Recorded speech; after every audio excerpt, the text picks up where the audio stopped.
ആ മാഷേ, നിങ്ങളെ കണ്ടേ നന്നായി. ഒരു സംശയം നോക്കുന്നത് കുറെ നേരമായി. സംശയം ചോദിച്ചോ. എല്ലാ പ്രാസംഗികരും പറയല്ലോ നമുക്കറിയാന്ന്. തീരെ അറിയാത്തവരോടും പറയും നമുക്കറിയാന്ന്. എന്തെങ്കിലും നമുക്കറിയാന്ന് പറഞ്ഞാൽ എന്താ? അത് ഞാൻ പറഞ്ഞില്ല. നമുക്കറിയാം എന്ന് പറഞ്ഞാൽ എന്ന് പറഞ്ഞാൽ നാവ്, മൂ എന്ന് പറഞ്ഞാൽ മൂക്ക്, ക എന്ന് പറഞ്ഞാൽ കണ്ണ്.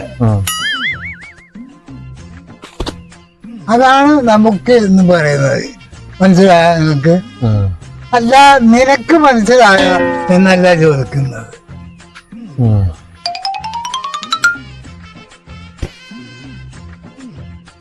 മഹാപണ്ഡിതൻ. ഓൻ നമ്മളതാക്കുക. അയാളതുകൊണ്ട് അയ്മാണ് കേച്ചിലായി. No.